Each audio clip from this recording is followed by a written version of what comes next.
Assalamualaikum warahmatullahi wabarakatuh. Perkenalkan, nama saya Dimas Triputra dengan NIM 0122111031 dari Prodi Keperawatan. Di sini saya akan mempresentasikan tentang perbandingan Undang-Undang Perlindungan Data Pribadi di Indonesia dengan General Data Protection Regulation atau yang disebut GDPR di Uni Eropa. Pengertian yang saya...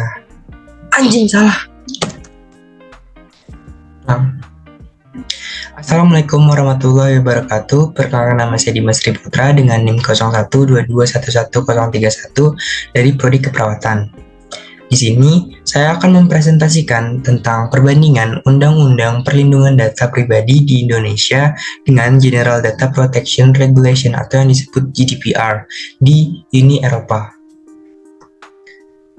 Pertama, saya akan menjelaskan tentang pengertiannya. Merujuk pada ketentuan pasal 1 angka 1 UU nomor 27 tahun 2022, data pribadi merupakan data tentang orang perseorangan yang teridentifikasi atau dapat diidentifikasi secara tersendiri atau dikombinasi dengan informasi lainnya, baik secara langsung maupun tidak langsung, melalui sistem elektronik ataupun non-elektronik.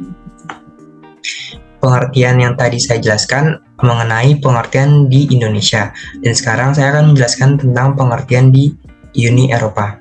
GDPR menetapkan kewajiban umum pengontrol data dan mereka yang memproses data pribadi atas nama mereka atau pemroses tersebut. Ini termasuk kewajiban untuk menerapkan langkah-langkah keamanan yang sesuai dengan risiko yang terlibat dalam operasi pemrosesan data yang mereka lakukan. Perbandingan Undang-Undang Perlindungan Data Pribadi di Indonesia dengan General Data Protection Regulation atau yang disebut GDPR di Uni Eropa mencakup 5 perbandingan. Yang pertama, cakupan penerapan.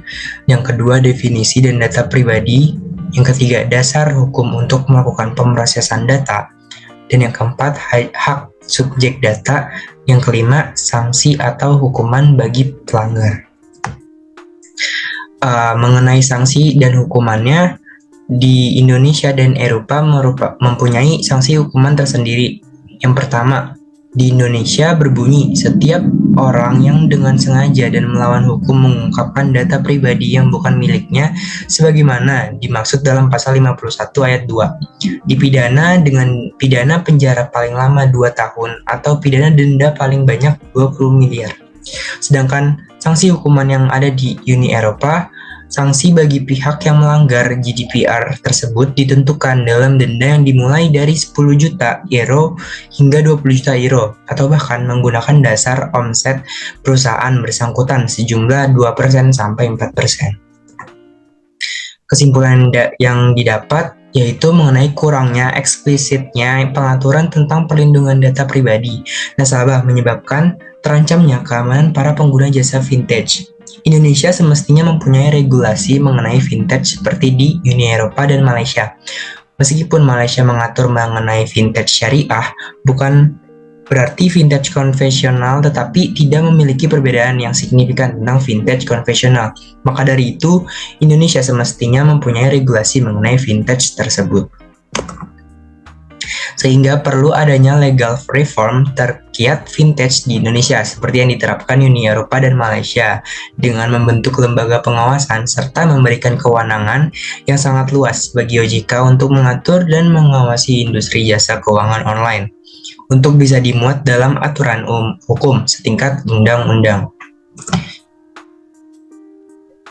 Demikian presentasi yang saya jelaskan mengenai perbandingan data pribadi di Indonesia dan di Uni Eropa. Kurang lebihnya mohon maaf. Assalamualaikum warahmatullahi wabarakatuh.